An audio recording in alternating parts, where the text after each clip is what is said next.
Brought to you by Palvi Agrico. पालवी ॲग्रिको, भारताचा पहिला AI तंत्रज्ञानावर आधारित B2B आणि B2C ई-कॉमर्स प्लॅटफॉर्म. शेतीसाठी जे काही लागणार थेट तुमच्या बांधावर पोहोचणार, मोबाईलच्या एका क्लिकवर. राज ठाकरे, उद्धव ठाकरे आणि त्याचबरोबर महाविकास आघाडीचे सगळेच नेते हे आज पुन्हा एकदा निवडणूक आयोगाला भेटायला गेलेले होते. त्यावेळेला तिथं काल त्यांच्या प्रश्नांची जी उत्तरं आहेत ती त्यांना मिळालेली नव्हती, त्यांचं समाधान झालेलं नव्हतं, म्हणून पुन्हा एकदा आज तिथं गेलेले होते. महाविकास आघाडीचे नेते तर अर्थात त्याच्या आधी या आधी सुद्धा त्यांनी एक दोनदा हा विषय जो आहे तो काढलेला होता. पण राज ठाकरे यांनी मात्र एक प्रचंड आक्रमक भूमिका जी आहे ती घेतलेली होती. म्हणजे राज ठाकरे जे बोलले किंवा त्यांनी जे मुद्दे मांडले ते सगळे मुद्दे त्यांनी प्रचंड आक्रमक होत मांडलेले होते. आणि खरं तर राज ठाकरे हे इतके आक्रमक होऊन बोलतील अशी अपेक्षा नव्हती किंवा असं वाटलं नव्हतं की राज ठाकरे हे निवडणूक आयोगाला इतकं धारेवर धरतील की निवडणूक आयोगच निरुत्तर होईल. त्याच्यामुळे राज ठाकरे नेमका आजच्या बैठकीमध्ये काय काय म्हणालेले आहेत, कुठले कुठले मुद्दे त्यांनी यावेळेला मांडलेले आहेत ते आपण अगदी थोडक्यात बघणार आहोत. तर सर्वात पहिले तर राज ठाकरे म्हणाले की झोकलिंगम म्हणतात काही जबाबदारी आमच्याकडे नाही, राज्य निवडणूक आयोग म्हणतं आमच्याकडे नाही, दोघांची जबाबदारी नाही, तर मग आम्ही कोणाशी बोलायचं, असं ठाकरे बंधू जे आहेत ते यावेळेला म्हणालेले होते. येणाऱ्या निवडणुका या पारदर्शक पद्धतीनं व्हायला हव्यात अशी मागणी जी आहे ती घेऊन आम्ही तुमच्याकडे आलेलो आहोत किंवा ही मागणी जी आहे ती विरोधक घेऊन निवडणूक आयोगाकडे मुळात गेलेले होते. आणि त्यावेळेला राज ठाकरे हे प्रचंड संतापले होते.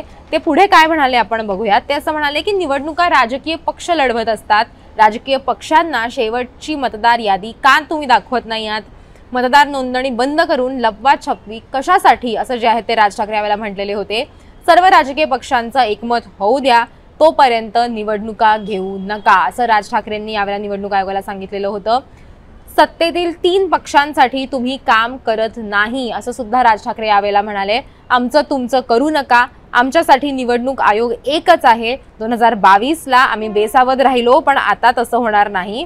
सगळं व्यवस्थित झाल्याशिवाय निवडणुका घेता येणार नाहीत. सत्तेतील 3 पक्षांसाठी तुम्ही काम करत नाही, तुम्ही हुकुमशाही व आम्ही लोकशाही पाळणार का, असं मध्येच उद्धव ठाकरे यांनी म्हटलेलं होतं. राज ठाकरेंची बाजू घेत तेही निवडणूक आयोगाला भिडलेले होते. पुढे राज ठाकरे असं म्हणाले की मुलीचं वय हे 134 आणि वडिलांचं वय 40 हे असं कसं असू शकतं.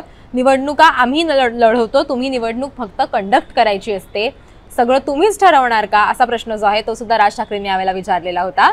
त्याच्यावरती ते पुढे असं म्हणाले की सगळ्या राजकीय पक्षांचं एकमत झाल्याशिवाय निवडणुका घेऊ नका. पुढे ते काय म्हणाले आपण बघूयात. निवडणूक आयोगानं जाहीर केलेला कार्यक्रमच रद्द करा, असं ते म्हणाले. याच्यावरती जयंत पाटील असतील किंवा विजय वडेट्टीवार असतील हे सुद्धा राज ठाकरेंच्या सोबतीनं निवडणूक आयोगावरती आरोप करत होते किंवा त्यांच्याशी चर्चा करताना बोलत होते आणि त्यांना त्यांचे जे काही डाऊट्स होते, त्यांचे जे काही शंका होत्या त्या सगळ्या त्या उपस्थित करत होते. त्याच्यानंतर राज ठाकरे असंही म्हणाले की बाळासाहेब थोरात हे 8 टर्म आमदार आहेत, 80 ते 90 हजार मतांनी ते निवडणूक जे आहेत ते जिंकलेले आहेत दरवेळेला, आणि यावेळी 1 लाखानं ते पडले, हे कसं काय शक्य झालं, असं सुद्धा त्यांनी यावेळेला म्हटलेलं होतं. निवडणूक आयोगाचे दोन्ही अधिकारी जे आहेत ते याच्यानंतर एका अर्थी निरुत्तरच झालेले होते, कारण त्यांच्याकडे राज ठाकरेंच्या प्रश्नाची कुठली उत्तरं नव्हती किंवा त्यांना हवं तसं एक एक्सप्लेनेशन जे आहे ते देता येत नव्हतं.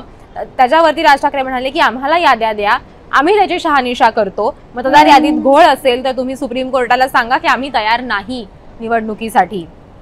ते म्हणले निवडणूक पुढे ढकला, असं त्यांनी शेवटी म्हटलेलं होतं. त्याच्यावरती उद्धव ठाकरे हे सुद्धा असं म्हणाले की सत्य स्वीकारा आणि निवडणूक जी आहे ती तुम्ही रद्द करा, निवडणूक तुम्ही रद्द करायला हवी, असा हट्ट जो आहे तो सुद्धा विरोधकांचा होता. यावेळेला त्यांनी ही सुद्धा मागणी जी आहे ती केलेली होती. त्याच्यापुढे व्हीव्हीपॅटचा मुद्दा जो आहे तो सुद्धा काढण्यात आलेला होता आणि त्याच्यावरती उद्धव ठाकरे आणि राज ठाकरे दोघांचं म्हणणं होतं की व्हीव्हीपॅट नसेल तर बॅलेटवर निवडणुका घ्या. आणि मग ते म्हणाले की बॅलेटवर निवडणूक घेण्यासाठी जर जास्त दिवस लागत असतील तर लागू द्या, निवडणूक आयोगाला निवडणूक घेण्याऐवजी कायच काम आहे, असा मुद्दा जो आहे तो सुद्धा राज ठाकरेंनी यावेळी उपस्थित केलेला होता. त्यामुळे राज ठाकरे हे आपल्याला प्रचंड आक्रमक भूमिकेत आज बघायला मिळाले. त्याचबरोबर आता एक संयुक्त पत्रकार परिषद जी आहे ती सुद्धा घेतली जाणार आहे, त्यातून सुद्धा वेगवेगळे मुद्दे जे आहेत ते उपस्थित केले जाणार आहेत किंवा निवडणूक आयोगाशी मुळात काय चर्चा झाली याची आणखीन सविस्तर माहिती जी आहे ती आपल्यापर्यंत पोहोचणार आहे. पण या सगळ्याबद्दल तुमचं एकूण मत काय आहे? राज ठाकरेंनी घेतलेली ही भूमिका, राज ठाकरेंनी निवडणूक आयोगाला ज्या पद्धतीने धारेवर धरलं, हे सगळं तुम्हाला पटलेलं आहे का? राज ठाकरेंचा मुद्दा तुम्हाला पटतोय का? आणि आणखीन तुमचे जर कुठले प्रश्न असतील, डाऊट्स असतील तर ते सुद्धा तुम्ही आम्हाला कमेंट्समध्ये विचारू शकता. आणि त्याचबरोबर मुंबई तकला सबस्क्राईब केलं नसेल तर सबस्क्राईब करा आणि बघत राहा मुंबई तक.